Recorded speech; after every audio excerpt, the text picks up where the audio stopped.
வெளியில தாவேக்காவை எதிர்கொள்வது அப்படிங்கிற நிலை திமுக அப்படின்னு விட்டாலும் அதை கடந்த நிலையில பாத்தீங்கன்னா உட்கட்சி மோதல் வந்து அதை விட பெரிய அளவுக்கு கும்மி அடிச்சுக்கிட்டு இருக்கு. அப்படி இந்த பக்கம் எடுத்துக்கிட்டீங்கன்னா கனிமொழி அக்கா டீம், அண்ணன் உதயநிதி டீம் அப்படின்னு சொல்லி ரெண்டு டீம் வந்து உள்ள பெரிய ஒரு மோதல்ல இருந்துட்டு இருக்காங்க. என்ன மோதல் அப்படின்னா, எங்களுடைய ஆதரவாளர்களுக்கு கட்சியில வந்து மாவட்ட செயலாளர் பதவிகளை கொடுங்க, முக்கியமான பதவிகளை கொடுங்க.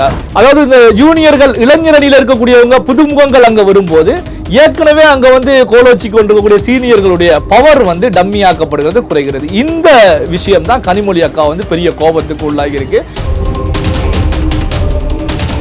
எனக்கு கிடைச்சிருக்கக்கூடிய ரிப்போர்ட்டின் படி ஒரு சில சீனியர்கள், அதாவது செயற்குழுவில் இந்த வயது அப்படிங்கிற ஒரு விஷயத்தை வச்சு பேசிய பிறகு அதில் 13 மாவட்ட செயலாளர்கள் திமுகவுக்கு வந்து ஒரு பில்லர்களாக முக்கிய நபர்களாக இருந்த 13 மாவட்ட செயலாளர்கள் பதவி இழக்கிறாங்க. இந்த 13 மாவட்ட செயலாளர்களை பொறுத்த வரைக்கும் பதவி கொடுக்கக்கூடிய வேறு கட்சிகளுக்கு, ஒரு பாஜக போன்ற கட்சிக்கு அல்லது வந்து தாவேகா போன்ற கட்சியில நாம போய் ஐக்கியமாகலாம். ஏன்னா தாவேகா ரூலிங் பார்ட்டியா இருந்துட்டு இருக்கு. இந்த தகவலை கனிமொழி மேடம் அவர்களும் திமுக தலைவர் ஸ்டாலின் அவர்கிட்ட தெரிவிச்சிருக்காங்க. ஸ்டாலின் அவர்களை பொறுத்தவரைக்கும் என்ன செய்யறதுன்னு தெரியல. ஊர்ச்சண்டை அப்படின்னா போய் பஞ்சாயத்து பண்ணலாம், ஆனா குடும்ப சண்டைக்கு வந்து பஞ்சாயத்து பண்ண முடியாது. ஏன்னா பஞ்சாயத்து பண்ணாங்கன்னா குடும்பமே ரெண்டா பிளந்துரும். திமுக சைடுல இருந்து நம்ம எம்எல்ஏக்கள் ஏதாவது ஒரு வார்த்தை பேசினா கூட அவங்களுடைய கடந்த கால நிகழ்வுகளை, வண்டவாளங்களை பூரா தண்டவாளம் ஏற்றிடுறாங்க இன்றைய இளம் தாவேக்க அமைச்சர்கள்.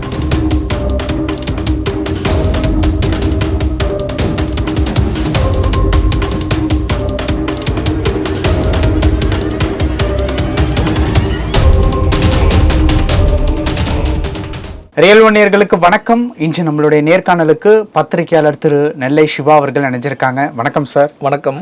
திமுகவினுடைய கட்சி மறுசீரமைப்புல கனிமொழி டீம், உதயநிதி டீம், இவங்க ரெண்டு பேருக்குள்ளேயுமே யாருக்கு பதவி வழங்குறதில்ல ஒரு மோதல் போக்கு நிலவிட்டு இருக்கிறதா கேள்விப்பட முடியுது. உண்மையிலே பின்னணியில என்ன நடந்துகிட்டு இருக்கு? அதாவது வந்து பாத்தீங்கன்னா, ஊர்ச்சண்டை அப்படின்னா கூட நம்ம வந்து அது ஒரு முடிவுக்கு வந்து விடும் அப்படின்னு சொல்லுவாங்க. ஏன்னா ஊர்ச்சண்டையை பொறுத்த வரைக்கும் ஒரு லிமிட் தாண்டி போச்சு அப்படின்னா காவல் நிலையம் அப்படிங்கிற நிலைக்கு செல்லும், அது ஒரு முடிவுக்கு வந்து விடும். ஆனால் குடும்ப சண்டையை பொறுத்த வரைக்கும் குடும்பத்தில் ஏற்பட்ட சண்டை வந்து பெரிய பகையாக நீடிச்சுக்கிட்டே தான் இருக்கும். என்னதான் சமாதானம் செய்யப்பட்டாலும் அந்த பகையை பொறுத்த வரைக்கும் அவ்வளவு சீக்கிரத்தில் மனசை விட்டு விலகாது அப்படின்னு சொல்லுவாங்க. அதே போல தான் திமுகவை பொறுத்த வரைக்கும் வெளியில தாவேக்காவை எதிர்கொள்வது அப்படிங்கிற நிலை திமுக அப்படின்னு விட்டாலும் அதை கடந்த நிலையில பார்த்தீங்கன்னா உட்கட்சி மோதல் வந்து அதை விட பெரிய அளவுக்கு கும்மி அடிச்சுக்கிட்டு இருக்கு அப்படின்னு சொல்லலாம். அந்த அளவுக்கு பெரிய ஒரு சண்டை வந்து திமுக உள்ளேயே நடந்துகிட்டு இருக்கு. இப்போ திமுகவில் இருக்கக்கூடிய முக்கியமான கேள்வி என்ன அப்படின்னா, தாவேக்காவை எதிர்கொள்வது எப்படி அப்படிங்கிறது ரெண்டாவது நிலை தான்.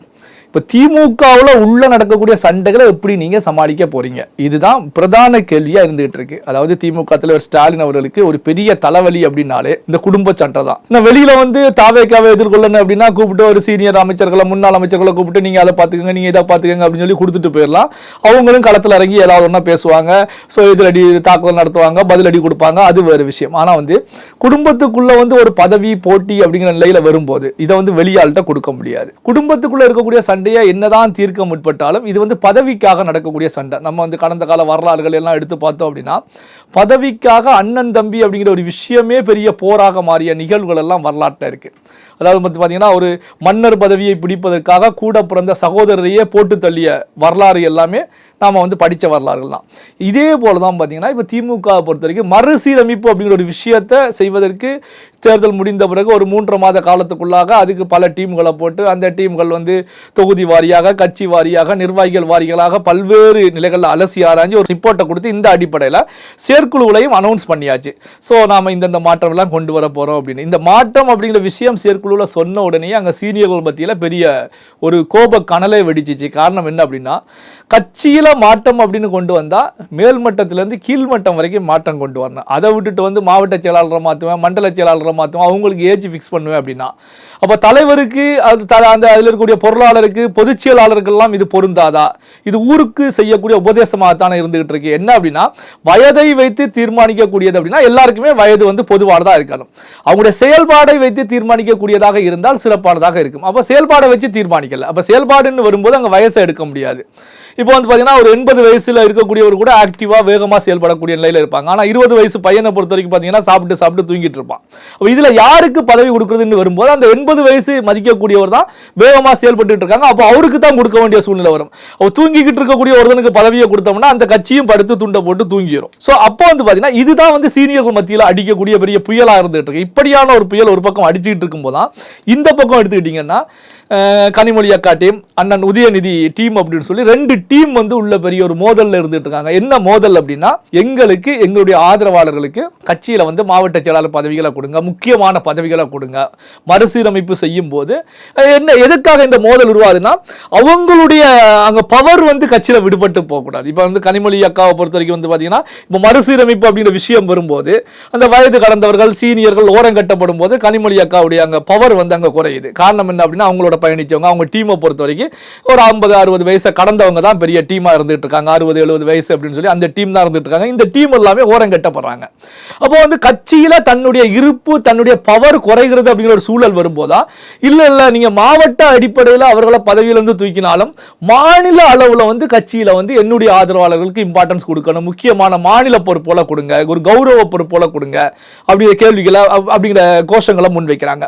இப்போ அண்ணன் உதயநிதி ஸ்டாலின் அவர்களை பொறுத்த வரைக்கும் கட்சியில ஒரு மாற்றத்தை கொண்டு வரணும், ஏன் கூட பயணிச்சவங்க இளைஞர் அணியில பயணிச்சவங்களுக்கு இம்பார்ட்டன்ஸ் கொடுங்க. இப்போ வந்து மாவட்ட செயலாளர்கள் போடும்போது ஒரு 40-50% வந்து இளைஞர் அணியில இருந்து வந்தவங்களுக்கு போடுங்க. அதாவது மாவட்ட செயலாளர்கள் ஏற்கனவே கட்சியில இருந்தாலும் அதே நேரத்தில் இளைஞர் அணியில இருக்கக்கூடியவங்க ஒரு 30-40% பேர் உள்ள வரணும் அப்படிங்கிற கருத்துக்களை முன்வைக்கிறாங்க. அப்போ 110 மாவட்ட செயலாளர்கள் அப்படின்னா உதயநிதி அண்ணனை பொறுத்த வரைக்கும் ஒரு 30-35-40 மாவட்ட செயலாளர்கள் இளைஞர் அணியில இருந்து தூக்கி போடணும் அப்படிங்கிற கருத்துக்களை முன்வைக்கிறாங்க. அப்போ வந்து பாத்தீங்கன்னா, அதாவது இந்த ஜூனியர்கள் இளைஞர் அணியில இருக்கக்கூடியவங்க புதுமுகங்கள் அங்க வரும்போது ஏற்கனவே அங்க வந்து கோலோச்சி கொண்டிருக்கக்கூடிய சீனியர்களுடைய பவர் வந்து டம்மியாக்கப்படுகிறது, குறைகிறது. இந்த விஷயம் தான் கனிமொழி அக்கா வந்து பெரிய கோபத்துக்கு உள்ளாகி இருக்கு. இந்த அடிப்படையில் தான் திமுக தலைவர் ஸ்டாலின் அவர்களிடத்துல கோரிக்கைகளை முன் வச்சுக்கிட்டு இருக்காங்க. லிஸ்ட் எல்லாம் கொடுத்துருக்காங்களாம். இவங்களுக்கு கண்டிப்பா கொடுத்தே ஆகணும், இல்ல நீங்க கொடுக்கல அப்படின்னா கட்சி வந்து அதுல பாதாளத்துல போயிடும். எடுத்த உடனே ஒரே நாள்ல வந்து கட்சியில மாற்றங்கள் செய்ய முடியாது. நம்ம புதுமுகங்களை கொண்டு வர்றோம் அப்படின்னு கொண்டு வந்து உட்கார வச்சிங்க அப்படின்னா சீனியர்கள் அதிருப்தி ஆகிடுவாங்க. அதிருப்தி ஆகப்பட்ட சீனியர்களை பொறுத்த வரைக்கும் தாவேகா போன்ற கட்சிகளுக்கு ஓடி சென்றுவாங்க. பாஜக தாவேகா போன்ற கட்சிகள் வந்து செல்வதற்கான ஒரு சூழலை நாமளே உருவாக்கி கொடுக்கக்கூடாது. ஏன்னா காரணம் என்ன அப்படின்னா, எனக்கு கிடைச்சிருக்கக்கூடிய ரிப்போர்ட்டின் படி ஒரு சில சீனியர்கள், அதாவது செயற்குழுவில் இந்த வயது அப்படிங்கிற ஒரு விஷயத்தை வச்சு பேசிய பிறகு அதில் 13 மாவட்ட செயலாளர்கள் திமுகவுக்கு வந்து ஒரு பில்லர்களாக முக்கிய நபர்களாக இருந்த 13 மாவட்ட செயலாளர்கள் பதவி இழக்கிறாங்க. இந்த 13 மாவட்ட செயலாளர்களை பொறுத்த வரைக்கும் அதில் வந்து ஒரு சிலரை பொறுத்த வரைக்கும் சரி கட்சி நம்மளை மாவட்ட செயலாளர் பதவியிலும் தூக்கிட்டாங்க, 2026 தேர்தலையும் மக்கள் நம்மளை ஓரம் கட்டிட்டாங்க, எம்எல்ஏ பதவி கூட கிடையாது, இனி கட்சியில வந்து மாநில அடிப்படையிலையும் பதவி கிடைக்கலன்னா திமுகவில் பயணிச்சு பிரயோசனம் கிடையாது. நம்ம 50-60 ஆண்டு காலமாக திமுகவில் பயணிச்சு இறுதி கட்டத்தில் வந்து கட்சி நம்மளை தூக்கி எறிந்து விட்டது. அதனால வந்து பார்த்துட்டு மாநில அளவிலையும் நமக்கு பதவி கிடைக்கல அப்படின்னா பதவி கொடுக்கக்கூடிய வேறு கட்சிகளுக்கு ஒரு பாஜக போன்ற கட்சிக்கு அல்லது வந்து தாவேகா போன்ற கட்சியில நம்ம போய் ஐக்கியமாகலாம். ஏன்னா தாவேகா ரூலிங் பார்ட்டியா இருந்துட்டு இருக்கு. அப்ப அந்த கட்சியில இணைவதே நமக்கு ஒரு கௌரவம் தான். என்ன காரணம் அப்படின்னா 80 வயதை கடந்த செங்கோட்டையனை பொறுத்த வரைக்கும் தாவேகாவில் மிக முக்கியமான நபராக அமைச்சராக வலம் வந்துட்டு இருக்காங்க. செங்கோட்டையன் தாவேகாவுக்கு சென்று அங்க போட்ட ஸ்ட்ராட்டஜி வந்து தேர்தல் காலத்தில் வெற்றி பெற்றிருக்கிறது. அப்போ வந்து பாத்தீங்கன்னா வயசு இங்க முக்கியம் கிடையாது. செங்கோட்டையன் அளவுக்கு ஸ்ட்ராட்டஜி போடக்கூடிய அளவுக்கு நாம வந்து கெப்பாசிட்டியோட பவர்ஃபுல்லா தான் இருந்துட்டு இருக்கோம். ஆனா வந்து தேர்தல் தோல்வியை முழுக்க எங்க தலையில கட்டி அடிச்சிருக்காங்க. அதனால மாநில அளவிலையும் எங்களுக்கு பதவிகள் கொடுக்கப்படலை அப்படின்னா நாம வந்து அப்படியே தாவேகா பக்கம் பாஜக பக்கம் வேறு கட்சிகளுக்கு மாற்று கட்சிகளுக்கு சென்று விடலாம் அப்படின்னு சொல்லி அவங்க ஆதரவாளர்கள் மத்தியில் பேசியிருக்காங்க. இந்த தகவலை கனிமொழி மேடம் அவர்களும் திமுக தலைவர் ஸ்டாலின் அவர்கிட்ட தெரிவிச்சிருக்காங்க. காரணம் என்ன அப்படின்னா, நீங்க இப்படி மொத்தமா வந்து சீனியர்களை ஓரம் கட்டினீங்க அப்படின்னா அப்போ அந்த மாவட்ட செயலாளர் பதவியில இருந்து தூக்கக்கூடியவங்களுக்கு மாநில பொறுப்புகள் கொடுக்கலைன்னா அவங்க தாவேகா பக்கம் செல்வாங்க. தாவேகாவை பொறுத்த வரைக்கும் இன்னும் ஸ்ட்ராங் ஆகும். திமுகவால் தாவேகாவை நெருங்க முடியாத அளவுக்கு தாவேகா வந்து ஒரு பவர்ஃபுல்லா ஸ்ட்ராங்கா மாறிக்கிட்டே இருக்கும். இன்னைக்கு வந்து தாவேகாவுடைய அட்மினிஸ்ட்ரேஷனை பொறுத்த வரைக்கும் திமுக எதிர்கொள்ள முடியாம தான் திணறிக்கிட்டு இருக்கு. சட்டமன்றத்தில் நடக்கக்கூடிய நிகழ்வுகளை எல்லாம் நாம பார்த்துக்கிட்டு தான் இருக்கோம். சட்டமன்றத்தில் திமுக சைடுல இருந்து நம்ம எம்எல்ஏக்கள் ஏதாவது ஒரு வார்த்தை பேசினா கூட அவங்களுடைய கடந்த கால நிகழ்வுகள் வண்டவாளங்களை பூரா தண்டவாளம் ஏற்றிடுறாங்க இன்றைய இளம் தாவேகா அமைச்சர்கள். பேச முடியாத ஒரு சூழல் ஏற்பட்டு இருக்கு. என்னன்னா மக்களுக்கு தெரிஞ்ச விஷயம் தான், சட்டமன்றத்தில் வச்சே ஃபுல் எல்லா விஷயங்களையும் வெளிப்படையா போட்டு அடிக்கிறாங்க. அப்போ வந்து பாத்தீங்கன்னா முன்னாள் அமைச்சர்கள் பயந்து போய் தான் பேசிட்டு இருக்காங்க. ஸோ அப்படிப்பட்ட ஒரு சூழ்நிலையில வந்து இது போன்ற மாற்றங்கள் திமுகவுக்கு ஒரு பலமானதாக அமையாது, திமுகவை மேலும் அதல பாதாளத்தில் தள்ளுவதற்காகத்தான் அமையும் அப்படிங்கிற கருத்துக்களை கனிமொழி மேடம் முன் வச்சிருப்பதா செய்திகள் இருந்துட்டு இருக்கு. அப்போ வந்து பாத்தீங்கன்னா இப்போ திமுகவுக்கு இருக்கக்கூடிய சவால் என்ன பொறுத்த வரைக்கும் உட்கட்சியில் ஏற்பட்டிருக்கக்கூடிய மோதல்களை முதல்ல சரி கட்ட வேண்டிய சூழல் ஏற்பட்டிருக்கு. ஆனால் இந்த மோதலை பொறுத்த வரைக்கும் இடியாப்ப சிக்கல் அப்படின்னு சொல்லலாம். கடந்த காலங்களில் கூட ஒரு கருத்து சொல்லுவாங்க, ஒரு ஃபாரினர் வெள்ளக்காரர் ஒருத்தர் வந்து நம்ம நாட்டுக்கு வரும்போது அந்த காலத்தில் இடியாப்பத்தை பார்த்துட்டு இதுக்கு முனை எங்க இருக்கு அப்படின்னு சொல்லி ஆராய்ச்சி பண்ணிட்டு இருந்தாங்க. எங்க ஆரம்ப புள்ளி எங்க எண்டு புள்ளி எங்க அப்படின்னு சொல்லி ஆராய்ச்சி பண்ணிட்டு இருந்தாங்க. ஏன்னா வெள்ளக்காரர்களை பொறுத்த வரைக்கும் ரிசர்ச் ஆராய்ச்சி அப்படிங்கிற விஷயத்தை பண்ணுவாங்க. இந்த அளவுக்கு அந்த பின்னி பிணைஞ்சிருக்குது, எப்படி தான் இதை ரெடி பண்ணாங்க அப்படின்னு சொல்லி. ஆனால் இறுதி வரைக்கும் அந்த இடியாப்பத்துக்கான ஆரம்பமும் கிடையாது, முடிவும் கிடையாது. அந்த அடிப்படையிலான ஒரு கதையை வந்து நம்ம சொல்லுவாங்க. அதே போலதான் திமுகவில் ஏற்பட்டிருக்கக்கூடிய இந்த உட்கட்சி மோதலை பொறுத்த வரைக்கும் குடும்ப உறுப்பினர்கள் மூலமாக ஏற்பட்டிருக்கக்கூடிய மோதல் அப்படிங்கிறதுனால இதற்கு முடிவே ஏற்படாது அப்படிங்கிற ஒரு சூழல்லாம் இருந்துட்டு இருக்கு. அப்போ வந்து பாத்தீங்கன்னா திமுக தலைவர் ஸ்டாலின் அவர்களை பொறுத்த வரைக்கும் வெளியில தாவேக்காவை எதிர்கொள்வதை விட குடும்ப உறுப்பினர்கள் பிரச்சனையை எதிர்கொள்வதற்கே 5 ஆண்டு காலம் வந்து தேவைப்படும் அப்படின்னு கூட நாம சொல்ல முடியும். இதுல இன்னொரு பக்கம் எடுத்துக்கிட்டீங்கன்னா அந்த பக்கம் சபரீசன் அவர்கள் வந்து பெரிய அளவில் டென்ஷன்ல சுத்திட்டு இருக்காங்க. காரணம் என்ன அப்படின்னா தோல்விக்கு காரணமே பெண் நிறுவனம் தான் தூக்கி போடுறாங்க. பிரசாந்த் கிஷோரோட ஐபேக் வந்து ஸ்ட்ராட்டஜி அமைக்கும் போது கடந்த 2021 வெற்றி பெற்றோம். இன்னைக்கு வந்து பாத்தீங்கன்னா தோல்விக்கு காரணம் ஏன் பெண் நிறுவனத்தை பொறுத்த வரைக்கும் முன்கூட்டியே திமுக தலைவர் ஸ்டாலின் அவர்களிடத்துல ஏன் தகவல்களை சொல்லல, தமிழ்நாட்டில் நிலவரம் இப்படி இருக்கு அப்படின்னு சொல்லி ஏன் சொல்லல, எதிரி யார் அப்படிங்கிறத பெண் நிறுவனம் தான் கணிக்க தவறி விட்டது. நாங்க வந்து அமைச்சர்களா இருந்தோம், வேலையை பார்த்துக்கிட்டு இருந்தோம், கட்சி வந்து தன்னுடைய வேலையை பார்த்துக்கிட்டு இருந்தது, அரசாங்கம் தன்னுடைய வேலையை பார்த்துக்கிட்டு இருந்தாங்க. ஆனால் அதற்காகத்தானே நம்ம தனியாக பெண் நிறுவனத்தை போட்டிருந்தோம். ஏன் பெண் நிறுவனம் வந்து எதிரியை கணிக்க தவறி விட்டது அப்படின்னு ஏன் மேலே தூக்கி போட்டுக்கிட்டு இருக்காங்க. ஆனால் வந்து நான் சொன்ன விஷயங்களை ஸ்டாலின் அவர்களோ உதயநிதி அவர்களோ காதில் வாங்கிக்கல அப்படின்னு சொல்லி சபரீசன் அந்த பக்கம் ஒரு தனி ட்ராக்ல போய்கிட்டு இருக்காங்க. அப்போ வந்து பார்த்தீங்கன்னா இந்த குடும்ப பிரச்சனை அப்படிங்கிற ஒரு விஷயம் வந்து ஸ்டாலின் அவர்களை செயல்பட முடியாமல் முடக்கக்கூடிய அளவுக்கு தள்ளி இருக்கிறது அப்படிங்கிற நிலையில தான் ஸ்டாலின் அவர்கள் தத்தளிச்சுக்கிட்டு இருக்காங்க அப்படிங்கிறது தான் உள்ள நடக்கக்கூடிய நிகழ்வுகள் உணர்த்திக்கிட்டு இருக்கு. சரி, இப்போ கட்சிக்குள்ள இவ்வளவு பிரச்சனைகள் இருக்கிறப்போ ஸ்டாலின் அவர்களுடைய ரியாக்ஷன் என்னவா இருக்கு? ஸ்டாலின் அவர்களை பொறுத்த வரைக்கும் அதான் நம்ம ஏற்கனவே சொன்னோம் பாத்தீங்களா, ஸ்டாலின் அவர்களை பொறுத்த வரைக்கும் என்ன செய்யறதுன்னு தெரியல. ஊர் சண்டை அப்படின்னா போய் பஞ்சாயத்து பண்ணலாம், ஆனா குடும்ப சண்டைக்கு வந்து பஞ்சாயத்து பண்ண முடியாது. ஏன்னா பஞ்சாயத்து பண்ணாங்கன்னா குடும்பமே ரெண்டா பிளந்துரும். அப்போ வந்து பாத்தீங்கன்னா ஏன்னா இந்த பக்கம் மகனா மருமகனா தங்கச்சியா அப்படிங்கிற கேள்விகள் வரும்போது எந்த திசையிலுமே நிக்க முடியாது. அதே நேரத்தில் கட்சியுடைய எதிர்காலத்தையும் சிந்திக்க வேண்டிய ஒரு சூழல் ஏற்பட்டிருக்கு. அப்ப கட்சியுடைய எதிர்காலத்தை சிந்திக்கும் போது அதான் சொல்லுவாங்க என்ன அப்படின்னா ஒரு கட்சி அரசியல் வாழ்வு அப்படின்னு வரும்போது அந்த அரசியலுக்குள்ள குடும்பத்தை உள்ள கொண்டு வரக்கூடாது. குடும்பத்தை உள்ள கொண்டு வந்தாலே அது எப்போதுமே வந்து ஒரு டென்ஷனை தான் கொடுத்துக்கிட்டு இருக்கும் அப்படிங்கிற கருத்துக்களை முன்வைப்பாங்க. எப்போ பார்த்தாலும் ஒரு பிரஷர் இருந்துகிட்டே தான் இருக்கும். காரணம் என்ன அப்படின்னா இந்த பக்கம் ஒரு மாடு இழுத்துக்கிட்டு இருக்கும், இந்த பக்கம் ஒரு மாடு இழுத்துக்கிட்டு சொல்லுவாங்கல்ல வண்டி மாடு, அது பார்த்தீங்கன்னா ஒரு மாடு இந்த லெஃப்ட்லையும் ஒரு மாடு ரைட்லையும் இழுத்துச்சுன்னா அந்த வண்டி போய் சேராது. 2 மாடு சேமா டிராவல் இழுத்துச்சு அப்படின்னா தான் ஒரே திசையில பயணிக்க முடியும். அதே போலதான் வந்து பாத்தீங்க அப்படின்னா இப்ப குடும்ப உறுப்பினர்கள் அங்க பெரிய அளவுல கோலோச்சிக்கிட்டு இருக்கிறதுனால இப்போ அந்த திசை இந்த திசைன்னு இழுத்துக்கிட்டு இருக்காங்க. இதுல இன்னொரு விஷயம் என்ன அப்படின்னா இப்ப சபரீசன் அவர்களை பொறுத்த வரைக்கும் பெண் நிறுவனம் அப்படிங்கிற இந்த விவகாரம் பிரச்சனை வந்த பிறகு என்ன டெல்லிக்கு அனுப்பிச்சு விட்டுருங்க, நான் டெல்லியில போய் உட்காந்து டெல்லி லாபியை பார்த்துட்டு இருக்கேன் அப்படின்னு சொல்லி கேட்டதாகவும் ஒரு தகவல்கள் இருந்துட்டு இருக்கு. என்னன்னா என்ன எம்பிஐக்கு டெல்லிக்கு அனுப்பிட்டு விட்டீங்கன்னா நான் டெல்லியில போய் பார்த்துக்கிறேன் அப்படிங்கும்போது இந்த விஷயம் கனிமொழி அக்காவுக்கு டென்ஷன் ஆகிருக்கு. என்ன காரணம் அப்படின்னா திமுக சார்ந்த விஷயங்களை டெல்லியில நாம தான் பார்த்துட்டு இருக்கோம். இங்க வந்து உதயநிதி ஸ்டாலின் அவர்கள் நமக்கு பிரஷரை கொடுத்துட்டு இருக்காங்க. இப்ப டெல்லியில பிரஷரை கொடுக்கிறதுக்கு சபரீசன் அவர்கள் வருவதற்கு முயற்சி செய்யறாங்க அப்படின்னு சொல்லி கனிமொழி மேடம் அவர்களை பொறுத்த வரைக்கும் பாத்தீங்கன்னா சபரீசனுக்கு எதிராகவும் அங்க காய் நகர்த்த வேண்டிய சூழல் ஏற்பட்டிருக்கு. அப்போ வந்து பாத்தீங்கன்னா இந்த கட்சிக்குள்ள ஏற்பட்டிருக்கக்கூடிய குடும்ப உறுப்பினர்களுடைய மோதல் ஸ்டாலின் அவர்களை நிம்மதி இழக்க செய்திருக்கிறது அப்படின்னு தான் நாம பார்க்க முடியும். இப்ப இவ்வளவு பிரச்சனைகள் போயிட்டு இருக்கிறப்போ கட்சியினுடைய அந்த ஏற்கனவே குறுநில மன்னர்கள் அப்படிங்கிற மாதிரி அமைச்சர்களுடைய மகன்களை வந்து விமர்சனம் பண்ணிட்டு இருக்காங்க. இப்போ ஜூனியர்ஸுக்கு சரியான ஒரு இடம் கிடைக்குமா? ஏன்னா இளைஞரணியிலிருந்து கடந்த சட்டமன்ற தேர்தலின் போது 11 பேருக்கு தான் சீட்டு கொடுத்தாங்க.